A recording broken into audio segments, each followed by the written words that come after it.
नमस्कार साथियों, स्वागत अभिनंदन है आप सभी का आपके अपने YouTube channel Kedarnath classes Uttarakhand में।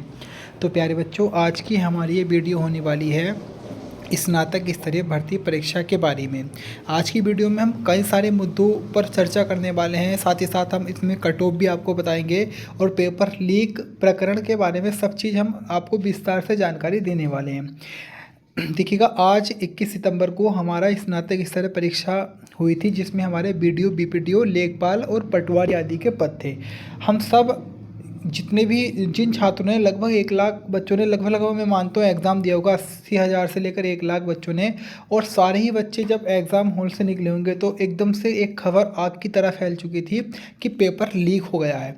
अब उस पेपर लीक में क्या पूरी सच्चाई है और आगे क्या हो सकता है, उस चीज़ को भी मैं आपको बताऊँगा। और उसके बाद आगे भर्ती में क्या ये रद्द होने की कगार पे जा सकती है, और भी सारी चीज़ें जो बच्चों के मन में होंगी उस पर हम चर्चा करने वाले हैं। तो देखिएगा, अगर हम बात करते हैं, एक स्टूडेंट होता है और वो पूरी मेहनत करता है, शिद्दत से पढ़ता है दिन रात करके, और उसके बाद एग्ज़ाम हॉल में जाने के बाद एक पेपर ऐसा बन जाए, जाहिर सी बात है UPSC एक अलग ही स्तर पर पेपर बना के दे रहा है, जिससे बच्चों का मनोबल एग्ज़ाम हॉल में ही गिर जाता है।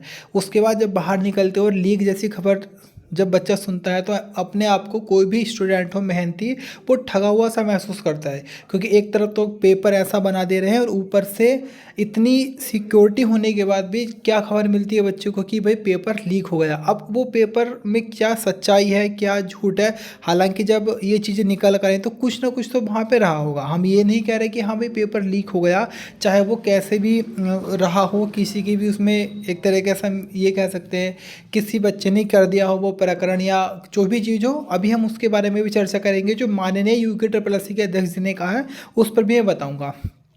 सबसे पहले हम बात करते हैं, देखिए आज के मुद्दों पर क्या क्या चीज़ हम बात करेंगे, किन किन मुद्दों पर एक कट ऑफ पे बात करने वाले हैं, क्या सच में पेपर लीक हुआ है, और भर्ती में आगे की प्रक्रिया क्या है। ये 3 मुद्दे होंगे। सबसे पहले हम बात करते हैं सीधा, क्या पेपर लीक के बारे में बात करेंगे।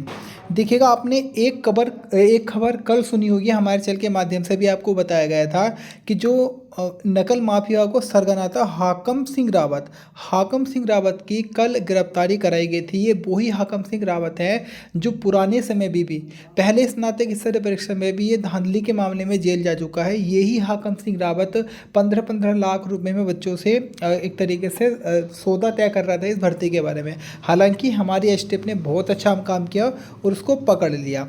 उसके बाद आज जब सभी बच्चे परीक्षा देकर निकले एग्ज़ाम हॉल से, तो एक जाहिर सी बात है, सब ने मोबाइल ऑन करके यूट्यूब और व्हाट्सअप और फेसबुक ही चलाई होगी, अधिकांश बच्चे ये करते हैं। तो जब उन्होंने देखा तो बॉबी पवार जो बेरोजगार संघ से जुड़े हुए एक अध्यक्ष भी उनके रहे हैं, तो उनके माध्यम से खबर निकल कर आई कि भाई क्या हुआ, एक बच्चे ने या जैसे भी हो कि उसने एग्ज़ाम हॉल के अंदर से ही जो पेपर था, उस पेपर को लगभग 11:35 पर वो वहाँ से लीक हो गया।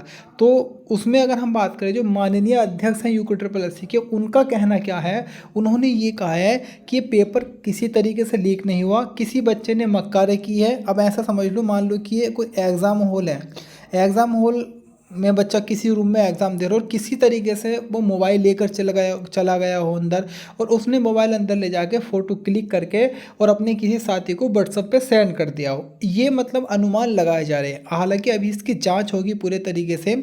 जो भी हमारी साइबर टीम है, साइबर पुलिस है, पूरे अच्छी तरीके से एक एक बारीकी को जांच करने के बाद जल्दी इस पर पूरी स्थिति साफ हो जाएगी कि भाई क्या हुआ, कैसे हुआ, और क्या वास्तव में पेपर लीक था या किसी एक बच्चे की ये शैतानी थी या मक्कारी थी। ये चीज़ जल्दी क्लियर आपके सामने हो जाएगी।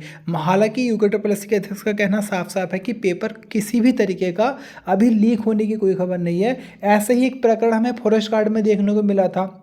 एक लड़के ने वहाँ भी फॉरेस्ट गार्ड में क्या किया था, वो पेपर ही लेकर आ गया था, मतलब रूम से वो पेपर लेकर आ गया था, और उसकी भी इस तरीके की फ़ोटो वायरल हुई थी। हालांकि उसने जाके फिर माफ़ी मांगी थी UPSC में जाके। तो ऐसा ही सेम मामला यहाँ पे हमें देखने को मिला है। हालांकि अभी किसी तरीके के लीक होने की पुष्टि अभी हमें नहीं मिली है।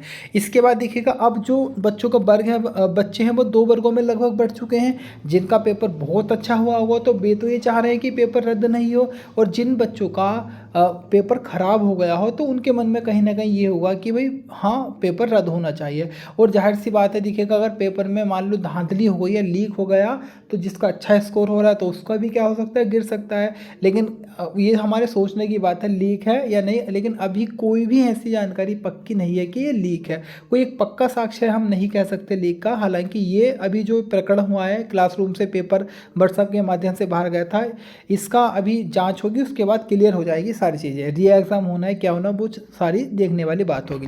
अब भर्ती में आगे की प्रक्रिया क्या रहेगी। अब हमारे मन में सवाल उठ रहा होगा कि इतना कुछ हो गया, अब आगे क्या होगा। आगे देखिएगा, पहले तो आपकी कल परसों में आंसर की आपकी जारी हो जाएगी, आंसर की पक्का जारी होनी है, आंसर की जारी होगी। उसके बाद जो ये लीक वाला प्रकरण था इस पर भी आपकी बहुत बारीकी से जांच की जाएगी, बारीकी से जांच की जाएगी और उस पर जल्दी स्थिति साफ हो जाएगी कि क्या रहा है, और उसके बाद आगे देखा जाएगा भर्ती में क्या करना है। अगर ये सच में अगर ऐसा हुआ है तो भर्ती हो सकता है, रद्द भी हो सकती है। लेकिन अगर कुछ भी तरीके का कोई एक बड़े लेवल पर अगर ऐसा नहीं होगा तो भर्ती आपकी पूर्ण रूप से चलने वाली है। यही चीज़ इसमें आगे होगी, बड़ा ज़्यादा कोई बड़ी बात इसमें है नहीं। तो ये चीज़ है, पेपर UKSSC के अध्यक्ष के माध्यम से किसी भी तरीके का लीक की कोई खबर नहीं है। ये सिर्फ एक क्लासरूम में किसी बच्चे के द्वारा किया गया कृत्य है, उनका कहना ये है। अभी और भी कोई लीक की खबर नहीं आई है। कल हाका सिंह रावत की गिरफ्तारी हुई है, वो सौदे कर रहा था। बाकी और जो चीज़ें क्या है वो धीरे धीरे स्थिति आपकी साफ आगे हो जाएगी। इतना था। अब सारी बात छोड़िएगा, अपने माइंड को एक तरफ रिफ्रेश करके रख दीजिएगा। टेंशन लेने से कुछ होने वाला है नहीं, जो होना था वो हो चुका है। अब सब कुछ भूलकर आपको दो काम करने हैं। सबसे पहले आप कट ऑफ देखिएगा, कट ऑफ कितनी जा सकती है। अब ये कट ऑफ हमने बनाई है, अगर हाकम सिंह रावत सरगना गैंग का पूरा इस भर्ती पर छत्र छाया नहीं रही होगी, उसका काला साया अगर नहीं रहा होगा तो हमारी ये कट ऑफ है। अगर उसका काला साया पड़ गया होगा तो किसी की भी कट ऑफ कोई अनुमान ही नहीं लगा सकते कट ऑफ क्या रह सकती है। तो कट ऑफ हमने बनाई है, उस कट ऑफ को आप देखिएगा। इसके बाद आपको यहीं पे हार नहीं माननी है। जिनका पेपर अगर ख़राब भी गया है, अच्छा नहीं हो पाया है, तो आगे भर्ती आने वाली है जल्दी। क्लर्क स्टेनो की लगभग 386 उसमें पद हैं और 100 पद और उसमें लगभग ऐड होने की संभावनाएं बताई जा रही हैं। तो इस सब को छोड़ के ये आप कट ऑफ हमारी देख सकते हैं। ये कट ऑफ, हालांकि आपको कट ऑफ पेपर को देखने के बाद ऐसा लग रहा होगा कि भाई कट ऑफ बहुत ज़्यादा हाई बना दी, लेकिन आप पुराने पेपरों को देखिएगा, इतने हार्ड पेपरों में भी कट ऑफ ठीक ठाक गई है। तो देखिएगा, इतने बच्चे जब एग्ज़ाम देते हैं तो कुछ बच्चे तो ऐसे निकल ही जाते हैं जो इतने स्कोर कर देते हैं। लेकिन एक कट ऑफ हम थोड़ी एक्स्ट्रा ही बना के चलते हैं। कट ऑफ थोड़ा हाई रहती है हर बार, इससे आप 1-2 नंबर देख सकते हो, कम ही जाने वाली है। बाकी आगे तो क्या होगा ये किसी को भी सटीक पता नहीं रहता कट ऑफ क्या रहेगी, लेकिन एक अनुमान ही होता है। मैं हूँ या कोई भी टीचर हो, सब एक अनुमान ही लगाते हैं। तो देखिएगा हमारी कट ऑफ क्या है। जनरल की अगर हम बात करते हैं, जनरल जो ओपन कैटेगरी में होती है, जनरल बॉयज़ बोल दो या ओपन कैटेगरी बोल दो, उसमें 71 से 73 तक कट ऑफ आपकी रह सकती है। हालांकि ये कट ऑफ 71 से नीचे भी जा सकती है, 1-2 नंबर 69 भी हो सकती है, 70 भी हो सकती है, 68 भी हो सकती है। उसके बाद जनरल वुमेन की हम बात करते हैं तो 68 से 70, मतलब कम से कम 68 रह सकती है, ज़्यादा से ज़्यादा 70 जा सकती है। इसके बाद ओबीसी बॉयज़ की हम बात करें तो 70 से 72, और ओबीसी वुमेन की बात करें 67 से 69। EWS बॉयज़ 68 से 70 और EWS वुमेन या फीमेल आपकी 65 से 68। इसके बाद SC मेल आपकी 65 से 68 रह सकती है, और SC वुमेन आपकी 63 से 65 रह सकती है। ST आपकी मेल 65 से 68 और ST आपकी फीमेल 62 से 65। तो इतनी कट ऑफ आपकी रहने का अनुमान है, जो हाँ एक तरीके से हमारे भी एक आइडिया रहा है कई बच्चों से पूछने के बाद और पेपर का लेवल देखने के बाद। पेपर के लेवल की सीधी सी बात करते हो, कोई कितना भी आसान कहेगी पेपर आसान था, paper moderate to hard level का था। रीजनिंग भी हम ये कह सकते हैं कि जो जिनकी मैथ अच्छा होगा उन्होंने बहुत अच्छे से उसको कर दिया होगा, लेकिन जो बच्चे एक UKSSC जो एक बेसिक लेवल की रीजनिंग देता था उसके अकॉर्डिंग अगर पढ़ा होगा तो उनको रीजनिंग में भी कठिनाई हुई होगी। हिंदी सीधी बात है, जो मैदानी क्षेत्र के बच्चे आते हैं तो उनको तो 20 में से ऐसा लगता है कि वो 10 नंबर की ही हिंदी दे रहे हैं, क्योंकि 10 नंबर उसमें कुमाऊनी गढ़वाली देखने को मिलते हैं। GS की मैं बात करते हो तो 30 क्वेश्चन में से हम कह सकते हैं 8 से 10 क्वेश्चन नॉर्मल थे और 20 क्वेश्चन बहुत अच्छे लेवल के थे। उत्तराखंड इस बार बहुत ज़्यादा हार्ड दिया गया है। इस बार उत्तराखंड के हिस्ट्री भी बहुत ज़्यादा टफ दे दी गई है, जिसको हम बहुत डीप कह सकते हैं। उसके अलावा बाकी हम बात करते हैं जो हमारा हिंदी वगैरह थी, और ये सब चीज़ मतलब मॉडरेट टू हार्ड हम मान सकते हैं। अच्छा लेवल का ठीक ठाक पेपर था। जो बेहतरीन पढ़ने वाला होगा वो 60+ अगर स्कोर कोई कर रहा है तो हम कह सकते हैं कि उसकी बहुत अच्छी तैयारी रही होगी। जिस भी बच्चे का 60 से ऊपर स्कोर रहा होगा वो, अब ऐसा देखो कई बार ऐसा हो जाता है कि कई बार कुछ क्वेश्चन हमारे गलत हो जाते हैं जो नहीं होने चाहिए। तो ऐसा नहीं कि किसी के अगर 60+ नंबर है, 60, 61, 62 नंबर, तो वो बेकार है।